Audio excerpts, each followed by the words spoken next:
గుర్తుపెట్టుకోండి. ఎప్పుడైనా సరే మీరు నవ్వుతూ చేసిన పాపాలని అస్సలు మర్చిపోవద్దు. దేనినైనా సరే ఇష్టంతో చేస్తే చాలా బావుంటుంది. ఇష్టం లేకుండా చేస్తే విసుగు అనిపిస్తుంది. నిజమే కదా! పులి ఎప్పుడూ కూడా పులిలానే జీవించాలి. లేదంటే ప్రతి అడ్డగాడిదకు అలుసైపోతుంది. బ్రతకడానికి కష్టపడు, ఏదైనా సాధిస్తావు. కానీ కష్టపడకుండా బ్రతకడానికి ఇష్టపడకు.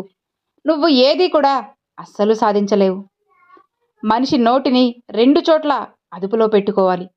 ఒకటి తినేటప్పుడు, రెండోది మాట్లాడేటప్పుడు. మొదటిది ఆరోగ్యాన్ని కాపాడుతుంది.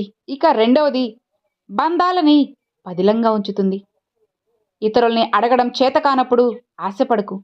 ఇవ్వడం చేతకానప్పుడు ఆశ అస్సలు చూపకు. మంచితనానికి లభించే మొదటి బహుమానాలు అవమానాలు, అపనిందలు. నిజమేనా? మనిషి అందంగా ఉంటే సరిపోదు, మనసు కూడా అందంగా ఉండాలి. చదువు గొప్పగా ఉంటే సరిపోదు, చక్కటి సంస్కారం కూడా ఉండాలి. లేకపోతే వ్యర్థమే కదా! వేదనకు గురైన మనసు వాదనకి అస్సలు దిగదు. గుర్తుపెట్టుకో. కష్టాలు భయపెట్టడానికి రావు. అవి ఎలా బ్రతకాలో మనకి నేర్పడానికి మాత్రమే వస్తాయని మర్చిపోకు. అందమైన వారు అడుగడుగునా ఉంటారు. కానీ అందమైన మనసున్న వారు మాత్రం చాలా అరుదుగా ఎక్కడో ఒకరు ఉంటారు. మంచితనం కూడా మెడిసిన్ లాంటిదే. డోస్ ఎక్కువైతే నీకే ప్రమాదమని అస్సలు మర్చిపోకు. గుర్తుపెట్టుకో. కలలు కన్నంత సులువుగా ఈజీగా జీవితం ఉండదు. ఏదో ఒక మలుపు జీవితాన్ని పూర్తిగా మార్చేస్తుంది అని మర్చిపోకు. దుఃఖాన్ని డిలీట్ చేయండి. సంతోషాలను సేవ్ చేసుకోండి. బంధాలను రీఛార్జ్ చేయండి. స్నేహాలను డౌన్లోడ్ చేయండి. అతి నిద్రను స్విచ్ ఆఫ్ చేయండి. శత్రువులను ఎరేజ్ చేయండి. ప్రేమను ఇన్కమింగ్ చేయండి. ద్వేషాన్ని అవుట్ గోయింగ్ చేయండి. అప్పుడే సంతోషంగా ఆనందంగా ఉండగలరు. ఎప్పుడైతే ఒక మనిషి నీతో మాట్లాడడం మానేస్తాడో ఇక అప్పటి నుంచి నీ గురించి ఇతరులతో మాట్లాడడం మొదలు పెడతాడు. ఎంత విచిత్రమో చూడు. ఆకలితో ఉన్న కడుపు, ఖాళీగా ఉన్న జేబు, ముక్కలైన మనసు, ఈ 3 కూడా జీవితంలో ఎన్నో పాఠాలు నేర్పుతాయని మర్చిపోవద్దు. మనం ఎవరి దగ్గరైతే ఎక్కువ సంతోషంగా ఉంటామని అనుకుంటామో చివరికి వారి దగ్గరే కదా మనం ఎక్కువగా బాధపడతాము. నిజమేనా? తలలో ఆలోచనలు మారనంత వరకు తరాలు మారినా తలరాతలు అస్సలు మారవని మర్చిపోకు. సృష్టిలో ఏ తప్పు లేదు. ఉన్న తప్పంతా మన దృష్టిలోపంలోనే కదా ఉంది. నిజమేనా? గుర్తుపెట్టుకో. నువ్వు బాగుపడాలని కోరుకునే వారికంటే నువ్వు ఎక్కడ బాగుపడిపోతావో అని బాధపడే వాళ్ళే ఎక్కువగా ఉన్నారు ఈ లోకంలో. జాగ్రత్తగా ఉండు.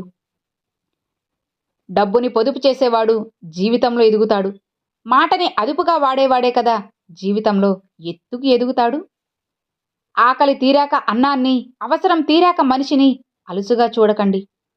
ఎందుకంటే ఆకలి మళ్ళీ వేస్తుంది, అవసరం మళ్ళీ వస్తుంది అని గుర్తుపెట్టుకోండి. అస్సలు మర్చిపోవద్దు. బిచ్చగాడైనా బలిసినోడైనా పోరాడేది పైసల కోసమే. తేడా ఎక్కడుంది? ఆ పైసలు ఒకరికి బతుకునిస్తే ఇంకొకరికి బలుపునిస్తుంది. మనం చేసే పనిలో నిజాయితీ, మాట్లాడే మాటల్లో నిజం ఉన్నంత వరకు ఎదుటివారు ఎంత పెద్ద మనిషి అయినా భయపడాల్సిన అవసరం అస్సలు లేదు. చెడు స్వభావం కలవారిని తెలిస్తే వాళ్ళు సొంత వాళ్ళైనా పరాయి వాళ్ళైనా సరే పక్కన పడేయండి. ఎందుకంటే మన తోటలో పండిన మిరపకాయే కదా అని కళ్ళల్లో పెట్టుకుంటే ఎలా? మంటనే కదా ఇస్తుంది, కానీ చల్లదనాన్ని ఇవ్వదు కదా. అలానే చెడు స్వభావం కలవారు కూడా అంతే. ఎంత దూరంగా ఉంటే అంత మంచిది. ఒకరి చిరునవ్వుకి మనం కారణం కాకపోయినా పర్వాలేదు, కానీ ఒకరి కన్నీటికి మాత్రం అస్సలు కారణం అవ్వకూడదు. అబద్ధంలో ఉన్న భయం కంటే నిజంలో ఉండే ధైర్యం గొప్పది.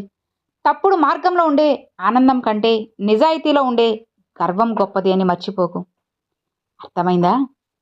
నవ్వుతూ చేసిన పాపాలు ఏడుస్తూ అనుభవించక తప్పదు. కాలం ఏదో ఒక రోజు నీకు ఖచ్చితంగా సమాధానం ఇస్తుంది. ఎదురు చూడు. ఎవ్వరికీ మాట ఇవ్వకు. ఇచ్చాక మాయ మాటలు అస్సలు చెప్పకు. మన జీవితంలో ఎదురయ్యే వారంతా మన గురువులే కదా.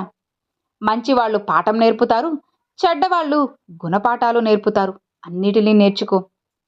మోసం చేయడం తెలివి అయిపోయింది. జ్ఞానం పంచడం అమాయకత్వం అయింది. నిజాయితీగా బ్రతకడం తెలివి తక్కువతనం అవుతుంది. నిజమేనా? బ్రతుకు మీది. బాధ్యత లేనోడికి భవిష్యత్తు మీద హక్కు ఉండదు. నిన్ను సానబెట్టడానికే జీవితం సంఘర్షణల మధ్యకి నెడుతూ ఉంటుంది. తట్టుకుంటే రత్నమై వెలుగుతావు, తట్టుకోకపోతే రాయిలానే అక్కడే మిగిలిపోతావు. బ్రతకడం తెలిసిన వాడికి బ్రతుకు గురించి ఆలోచిస్తాడు. బ్రతకడం చేతగాని వాడు పక్కనోళ్ళ గురించి ఆలోచిస్తాడు అని మర్చిపోకు. నిజానికి నీడకు తేడా ఉన్నట్లే మాటకి, చెప్పుడు మాటలకి ఎంతో తేడా ఉంటుంది. వృద్ధాప్యంలో నీకు తిండి పెట్టేది నీ సంతానం కాదు, నీ సంతానానికి నువ్వు నేర్పిన సంస్కారం. ఇది ఎవ్వరూ నమ్మలేని సత్యం. క్షణం తీరిక లేకుండా సంపాదించే ఆస్తి ఒక్క క్షణంలో మాయం కావచ్చు. ఎవరూ మాయం చేయలేనిది నువ్వు తీరికగా ఉన్నప్పుడు సంపాదించుకున్న జ్ఞానం మాత్రమే. ఆశకి అంతముండదు, పైసాకి పద్ధతి ఉండదు. ఈ రెండిటి వెనకాల పరిగెత్తేటోడికి మనశ్శాంతి అస్సలు ఉండదు. కొంతమంది చెప్పే మాటలకు, చేసే పనులకి అస్సలు పొంతన ఉండదు. చెప్పేవన్నీ నీతులు, తీసేవన్నీ వెనక గోతులు. ఇదే కదా నేటి లోకం తీరు. సహాయం చేసినప్పుడు కలిగే ఆనందం కన్నా మోసం చేసినప్పుడు కలిగే బాధ మనిషికి ఎక్కువ రోజులు గుర్తుంటుంది. తొక్కి బ్రతుకుతా అనే వాళ్ల ముందు ఎదిగి నిలబడతాను అనే ధైర్యం ఉండాలి. చెవులతో మాత్రమే విని కనులతో చూడని ఏ విషయాన్ని కూడా నమ్మకండి. ఒకవేళ నమ్మినా ఆ విషయాన్ని ఎవ్వరితో పంచుకోకండి. ఎందుకంటే అసూయపరులు చెప్పే మాటలతో బంధాలు శాశ్వతంగా దూరం కావచ్చు అని మర్చిపోవద్దు. ముందు నువ్వు నీ వ్యక్తిత్వాన్ని నమ్ముకో, అంతేకాని అర్హత లేని వాళ్ళ ముందు అస్సలు మోకరిల్లకు. నీ గురించి ఎదుటివారు ఏమైనా అనుకోనివ్వు, అస్సలు పట్టించుకోకు. ఎందుకంటే గాడిదలకు గంధపు చెక్క వాసన తెలియదు కదా. నిజమేనా? పొట్ట ఆకలి తీరేందుకు ఆహారం కావాలి, మెదడు ఆకలి తీర్చేందుకు విషయాన్వేషణ చేయాలి. మనిషి బాధలో ఉన్నప్పుడు డబ్బు సాయం చేయకపోయినా పర్లేదు, కానీ మాట సాయం మాత్రం చేయండి. ఎందుకంటే మీ మాట వారికి మహాధైర్యాన్ని, మనోధైర్యాన్ని ఇస్తుందని మర్చిపోవద్దు. డబ్బు మీద వ్యామోహం ఉన్నవాడికి మనుషులంటే విలువ ఉండదు. అదే మంచితనం ఉన్నోడికి మనుషులు అంటే అభిమానం ఉంటుంది. నిజమే కదా? నువ్వు మాట్లాడే మాటలు కఠినంగా ఉన్నప్పుడు నీకు ఎదురయ్యే సమస్యలు కూడా జవాబులేని ప్రశ్నలుగానే ఉంటాయి. అంతే కఠినంగా ఉంటాయని మర్చిపోకు. సంపద సృష్టి ఒక్క రోజులో అయ్యే పని కాదు. దానికి ఓపిక, క్రమశిక్షణ ఖచ్చితంగా అవసరం.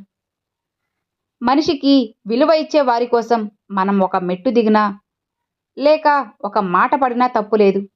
కేవలం అవసరం కోసమో, డబ్బు కోసమో విలువ చూపించే వాళ్ళ కోసం మనం ఏం చేసినా సరే అది మన తప్పే కదా అవుతుంది.